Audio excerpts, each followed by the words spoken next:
Добро вечер, гледате Отворено студио. Јас сум Боријан Јовановски, а мој гостин во вечерашното издание на Отворено студио е градоначалникот на Скопје Петре Шилегов. Добро дојавте. Добро вечер, добре нашол. Стрекна нова година на вас, на гледачите. Стрекни Божикни празници што ни предстојат. Благодарам за честитките. За да биде студиото отворено до крај, решивме и да ги отвориме телефонските линии за прашања кои би како гледачи би му ги поставиле на градоначалникот, но за почеток почнавме на разговор на плоштадот ноќта на 31 пред дочекот на нова година. Не ми да одговоривте што ви фали во градот на вам како на Петре Шилегов како на граѓани. Значи, ако успеете да излезете од кабинетот и да сте граѓанин на Скопје, и што би рекле што на овој град му фали? Скопје, да. Лично не целосната функционалност на јавните предпријатија. Значи, или немањето стандарди во нивното работење. Ако се чисти површина, треба да се распише, да се напише, да се дефинира стандард што е тоа чиста површина. Затоа што може би за нечи минимум е нечи максимум е нечи минимум.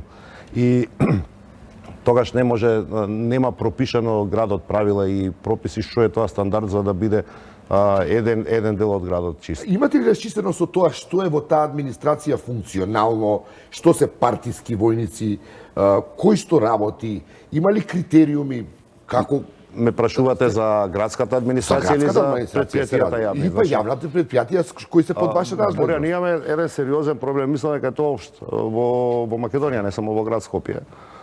Сериозен дел од буџетските средства одат за плата на администрацијата, при тоа во ниското ниво на администрацијата сме сериозно превработени. Шофери, чувари, обезбедувања, курири, тој тип на тој профил, што прави притисок да не можете да дадете атрактивни плати на способните луѓе за повисоките работни места и тие ни се по дефиниција празни. Значи, вие сега во градот ми е многу тешко мене како градоначалник да ангажирам компјутерџија, затоа што платата што може да му ја понуди стартна е околу 24.000 денара. И добро, како тоа може да го се распореди буџетот, да можете да не оди тоа на администрација која како беше она со тек на време тоа е процес, не можете тука да ги пресекувате работите. Очекувам дека бидејќи сега стратешката одлука му е на тоа долно ниво веќе да немаме вработувања, со цел да го ослободиме буџетот на град Скопје за плати, за да може на повисоките работни места да понудиме поатрактивни плати, бидејќи ни требаат способни луѓе, бидејќи тие луѓе па треба да ги управуваат процесите во администрацијата. Не само тоа, дали имате однос имате во Витие имате културата на таа администрација дека тој што е таму добива пари од граѓаните и он би требало да биде она што го велат англичаните civil servant, слуга на граѓаните, да работи во нивна функција за нивно добро, да е на нивно располагање. И во последно време, во врска со тоа, добивам позитивни фидбекови или позитивни коментари, затоа што јавноста знае, меѓутоа ќе го повториме, не е тоа проблем. Во град Скопје за прв пат воведовме сектор за внатрешна контрола. Тоа се 4 вработени внатре во градот, кои што имаат овластувања од градоначалникот дадени. Постои мејл control@skopje.gov.mk каде што граѓаните може да се пожалат за неефикасност на работата. Во исто време, паралелно, во градската администрација, јас како градоначалник донесов упатство, правилник, колку работни дена се потребни за решавање на определен предмет, имајќи во предвид проблематиката која што обработуваат, со цел да го избегнеме непостапувањето на администрацијата. И имав еден брифинг со новинарите, излегоа пред некаде околу месец и пол некои од податоците за број на затекнати предмети, за несработени предмети и сериозно се подобрува квалитетот кај, да речеме, обичните даночни предмети, веќе предметите не стојат повеќе од 5 дена.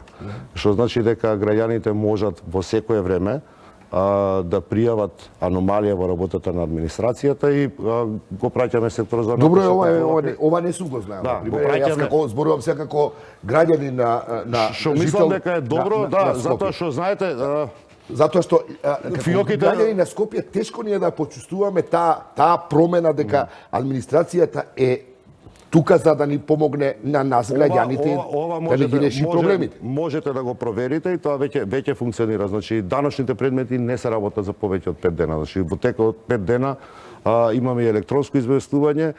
Самата услуга, односот кон граѓаните, веќе знаете, година дена барака 16, така наречена популарна, шалтерската, работи двосменски до 19:30 со цел да на граѓаните им излеземе во пресред. Луѓето работа до 4:30 до 5 доека се вратат и секоја да го поднесе предметот. Таа ми беше идејата. Имаме гледач на линија, повелете? Ало? Да, повелете. Добар ден. Добар ден. Поздрав до вас и среќни празници. Ви благодарам. Исто Се така. јавам да имам прашање до градоначалникот. Да, повелете. Ме интересира, значи, надвор од ова што го разговарате, ме интересира во врска со спортот во град Скопје. Каков е планот на град Скопје од кога ќе го напушти спонзорот ФК Вардар, каков е планот на град Скопје, кои се идеите и што ќе се случува со фудбалскиот клуб Вардар? Значи, затоа што фудбалскиот клуб Вардар е под град Скопје, како што знаеме.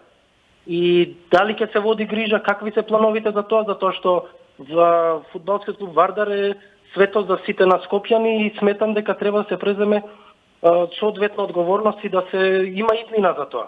И се надам дека една од приоритетите е да се заштити тој клуб и да се има иднина за него. Па ме интересира кој е планот на градоначалникот, какви се тие работи, затоа што има голема армија навивачи и мислам дека треба да се преземе грижа за во спротивно да нема гнев од страна на скопјани и на вардарци. Ви благодарам за прашањето, градоначалник. Значи, на место прашање. Да, фудбалскиот клуб Вардар е 51% собственост на град Скопје, 49% на јавното претпријатие за стопанисување со стамбен деловен простор на Пуик. И како таков е даден на управување на сегашниот спонзор за период од 10 години. Кај мене беше стасана една најава дека постои можност спонзорот да го напушти клубот и да го врати во собственост на градот. Функционирањето на ФК Вардар кошта околу 2,5 до 3 милиона евра годишно, што за самиот град е сериозна сума. Заради таа сума, заради тој износ, да речам, јас веќе разговарам. Меѓутоа би било не е сериозно да соопштам сега со дел од европските клубови за да најдеме нов спонзор со цел да не го оставиме клубот сам на себе, односно да дојде во тешка материјална дали тука може би недостасува една малку потранспарентна процедура со оглед на тоа што станува збор за Вардар како фудбалски клуб, како е символ на вистина на градот, еден од малкуте со една толку долга традиција. Контролиран е тој процес, значи не станува збор за неконтролиран процес. Јас се видов и со представници на сегашната управа на фудбалскиот клуб Вардар и со господин Самсоненко. Контролирано влегуваме во тој процес. Јас очекувам дека во првата половина на оваа година ќе успееме да изнајдеме заедничко решение, се со цел да нема последици по клубот. Мојата грижа е Вардар, што е една од иконите на македонскиот спорт.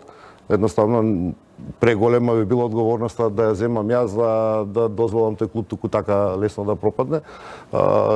Недозволиво е и на фудбалско и на ракометно ниво. Меѓутоа, разговорите кои што ги имам јас со неколку потенцијални превземачи на клубот, да ги кажеме како што е Самсоненко, се доста сериозни. Кога ќе се знае тоа? Па реков, во текот на првата половина на оваа година, можеби порано, меѓутоа тоа се процеси каде што се сензитивни секој тип на информации, транспарентноста во смисло со овој разговара за такви односи.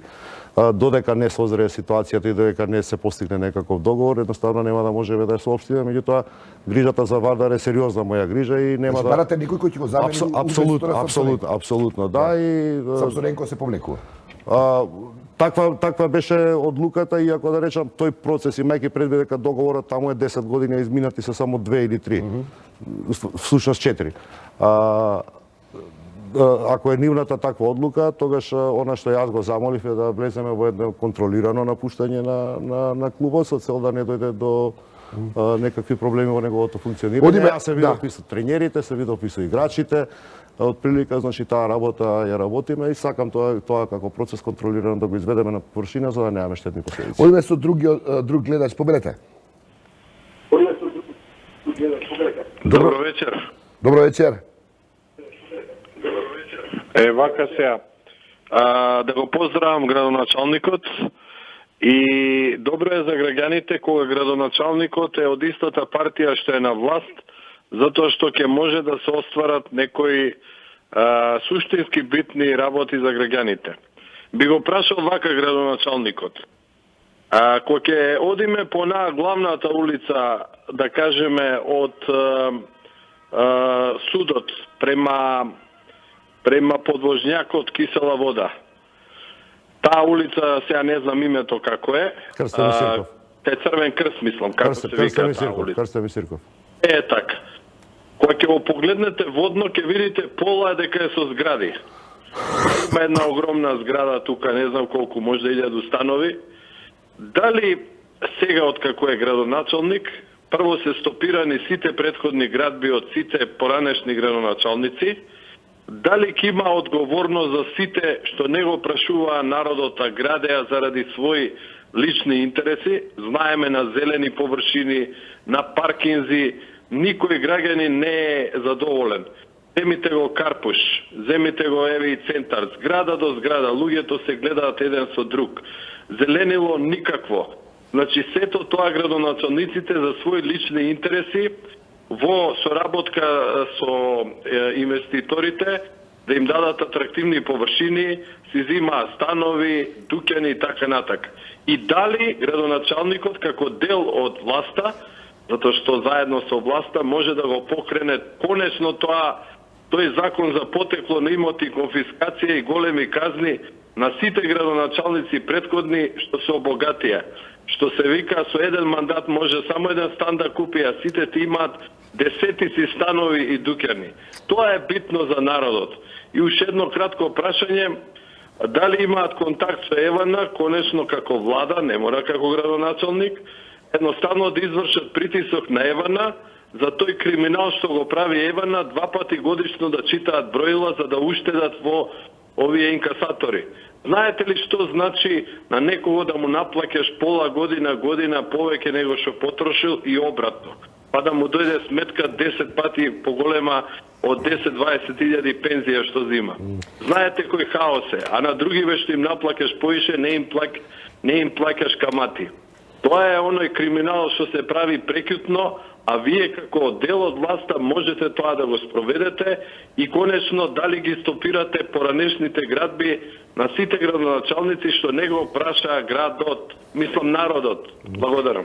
Ја немам ништо да додадам, ништо да одземам од ова прашање, особено околу ова со урбаната мафија и тоа што градот е претворен во едно бетонско чудовиште од кое веќе сите сме трпиме последици. Значи 30 години, последните 30 години, особено градежното дивење во градот и целосната узурпација на животниот простор на граѓаните беше на штета на животната средина и дел од работите кои што сега ги имаме во оваа приказка што ни се случуваат и токму заради тој тип на градба. Како дојдов за градоначалник, а тука да се разбереме имаме мешани ингеренции помеѓу општините и градот Скопје. Откако дојдов јас за градоначалник, сериозно ја стегнавме, да речем, работата околу дозволувањето на деталните урбанистички планови. На водне веќе се градели уште? Не, невозможно е. Човек кој ќе погледне, чека тоа да му се сруши на главата. Апсолутно, невозможно е. Имаме еден гостин во студиово, покасно со него малку он има нешто да праша. Да. Имаме сериозна соработка со општина Центар, особено во тој дел. Тука едноставно нема да дозволиме понатамошна градба. Имаме не така лесно одобрување на деталните урбанистички планови од страна на градот, онаму каде што ние како градска администрација сметаме дека е недозволиво да се изгради, онаму каде што се излегува од параметрите на генералниот урбанистички план со деталните урбанистички планови и може да приметат граѓаните дека имаме определени промени кои што ни се случуваат. Ајде, Дайте. Ова е нашиот гостин, инаку не знам како се вика, еден од бројната фамилија која е во дворот на еден ТВ, која еден ТВ ја чува, но началникот така да го прашам што да правиме со нив, но да го довршиме. Така година и нешто, освен на определени 2 или 3 точки во општина Аеродром, тука имаше и реакција од јавноста кај што не можевме да ги стопираме едноставно процесите, не дозволивме да не дозволивме да продолжи градежното дивење. Одговорноста за работата на претходните политичка се случи на локалните избори, тоа граѓаните го испорачаа, зборувам претходните градоначалници. Во текст е, да речам, од они дел јас што знам, определени истраги кои што се вршат во рамките на јавното обвинителство, не е на градоначалник да суди, не е на градоначалник да пресудува. Има право гледачот, може тоа да биде ваша иницијатива, зошто би се вие надоврзале во редот, сега зборуваме на историска перспектива кој ќе не посматраат генерациите по нас за 100 години во оној дел да преземете одговорноста историска со други градоначалници кои дозволиле ваква џунгла да се створи во градот. Таа иницијатива да се преиспита кој што направил во градот. Делот што да речам со јавноста не го општатот, јас на вистина мислам дека не е мој како градоначалник ни да судам ни да пресудам, меѓутоа ја имам покренато 5 кривични постапки. И тука моето завршува како градоначалник, како човек.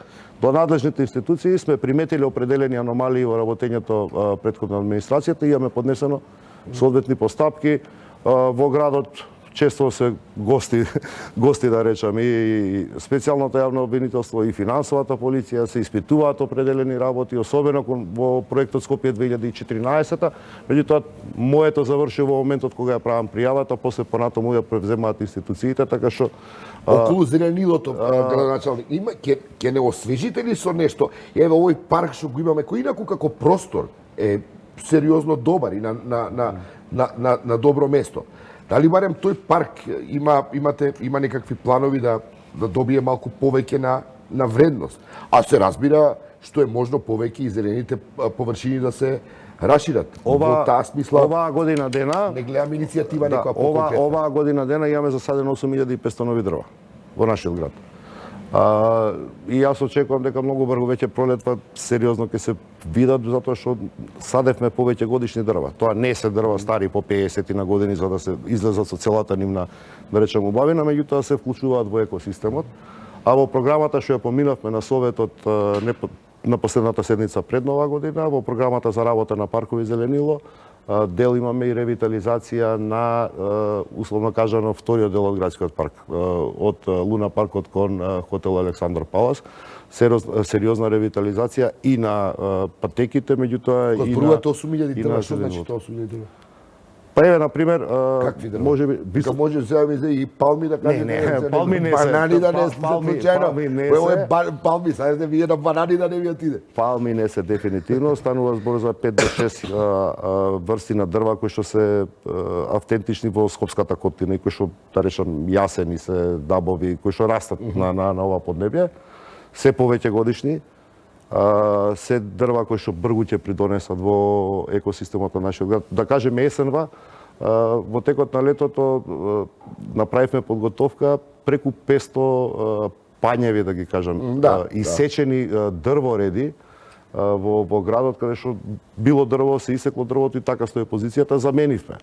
Сега ќе треба време тие дрва да пораснат, меѓутоа добро е што таму каде што стратешки, да речем, треба да постои дрво, повторно постои дрво. Направивме дрвореди некаде кај што ги немало, значи на Бит пазар целосно ставивме нов дрворед, со тек на годините тој и ќе се израсте. Во Ѓорче Петров по главната улица ставивме нов дрворед, што, да речем, се зони или делови од градот каде што претходно воопшто ги немало.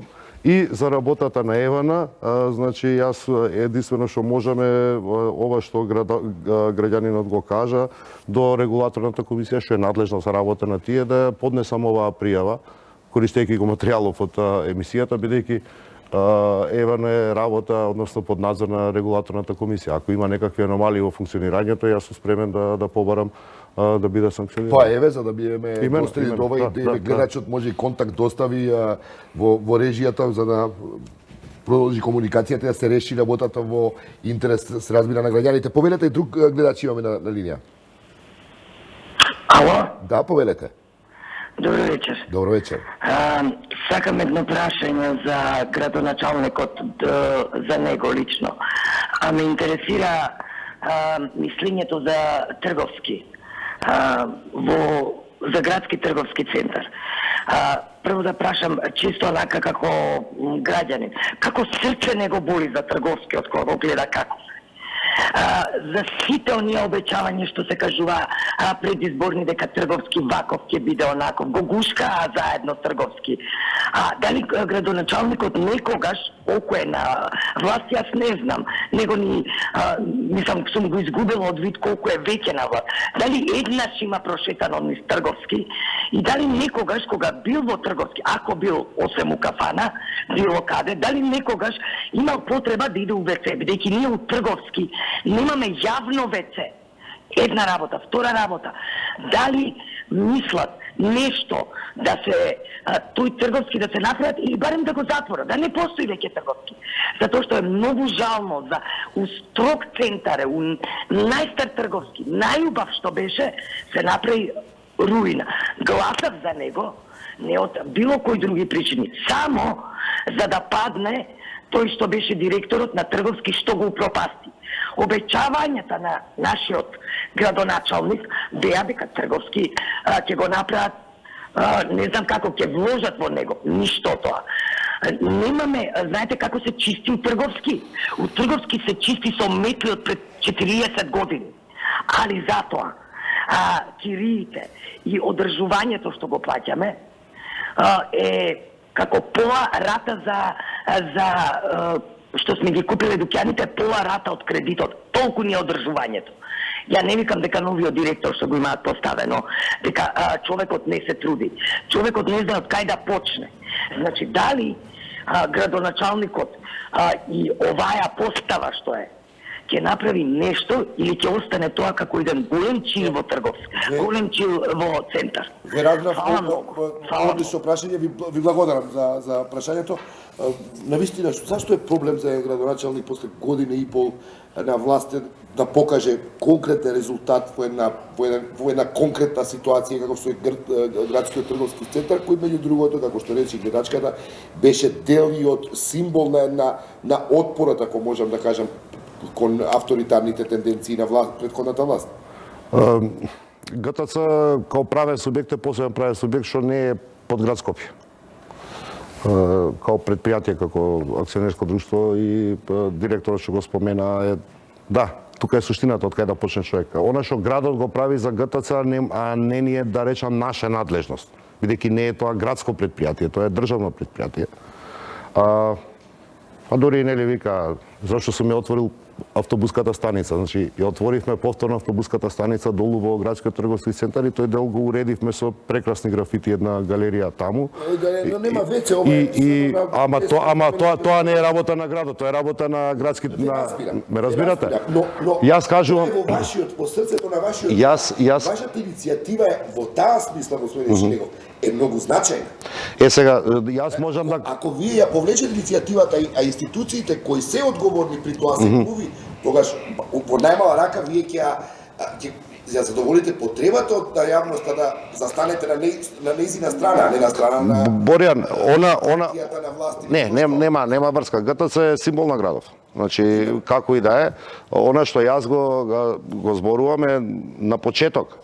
Веднаш дадовме налог да се отвори автобуската станица, го уредивме тој простор градски, ја асфалтиравме таа улица бидејќи беше во катастрофално состојба и информациите што ги имаме дека веќе тоа приземе што беше мртвило, сивило, полека се отвараат дуќаните кои што таму ги имаат луѓето од една страна, од друга страна завршена е постапката за зелен кров на градски трговски центар, проект кој што градот Скопје го работи заедно со UNDP. Очекувам дека пролетва тоа веќе ќе биде завршено и во текот на летото. Првиот зелен кров во град Скопје ќе биде токму на ГТЦ. Тоа е, да речам, она што градот може да го направи, ја го правиме индиректно, имајќи во предвид дека станува збор за институција која што не е наша надлежност и немате право да ги трошите градските пари во таков еден субјект, освен оној јавен простор кој што е во моментов се работат изолаторските работи на дел од кровот на ГТЦ.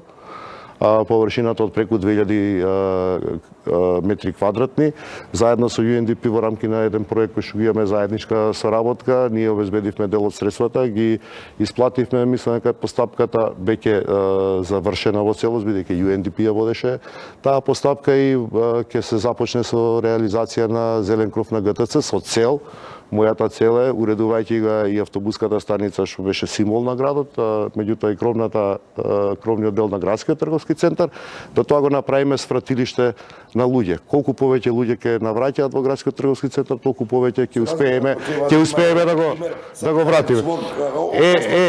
Имаме технички проблем, ја моја мрежа за пауза, има проблем со мојот тон изгледа.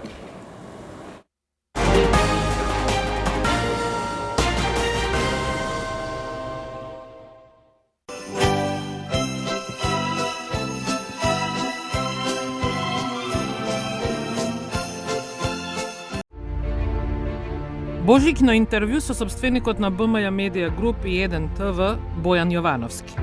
Ќе добиеме одговори на сите прашања за животните предизвици, одлуката да влезе во медиумскиот бизнис, неговата борба и успехот како резултат на посветеноста кон неговата нова професија. И на крајот, како од маргините до врвот. Гледајте ТВ интервју 7 јануари 21 часот.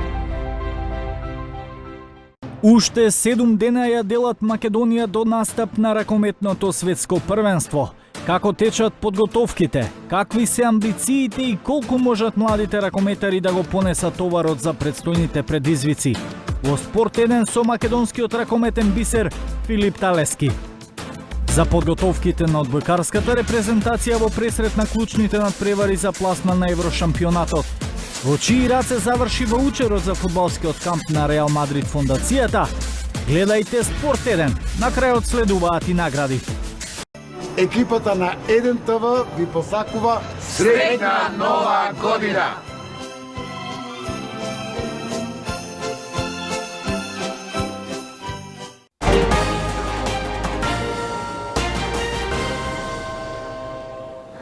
Се извинувам за техничката грешка, ме исклучија мене со тонно. Не е до вас, Дали имаме уште мислам дека имаме уште време за еден гледач, доколку имаме време. Повелете. Добро вечер. Добро вечер. Поздрав до водителот и до гостинот. Благодарам. Среќна нова година и почитни празници.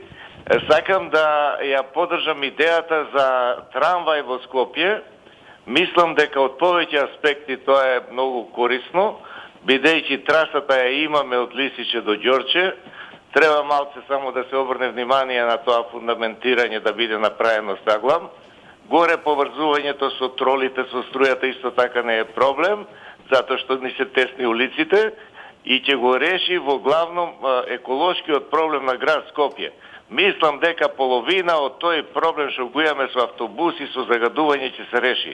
Јас го поддржувам градоначалникот колку што гледам дека и средствата не се кој знае колку, значи нема тоа да биде голем трошок, само храбро и тоа да се направи и ќе ве запаметат како градоначалник што направил трамвај во Скопје.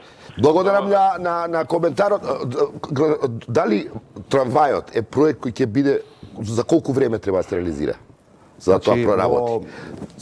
Во текот на оваа година јас на неколку пати, нормално, нели, информациите ги споделува човек кој ќе бидат созрени, на неколку пати најавам голема реформа во јавниот сообраќајен превоз и тоа е дел што го работевме.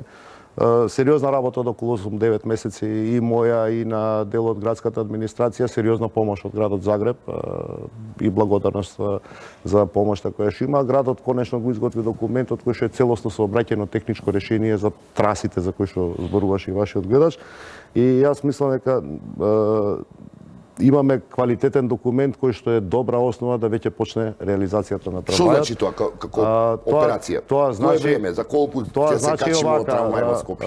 Во целиот процес цело време беше и владата инволвирана, имајќи во предвид дека трошоците за изградба на првата фаза од Ново Лисиче до Ѓорче се околу 130 до 150 милиона со вклучени возови, со вклучени трамваи внатре. Чекаме да поминат празниците за да завршиме финансиската конструкција заедно со претседателот на владата и самиот претседател на владата на интервју пред Нова година го напомена тоа. Што би значило тоа за Скопје? Тоа значи дека ќе смениме градот. Не е јасно дека ќе се смени градот како изглед, ќе се смени градот како функционален систем, ќе се сменат навиките наши.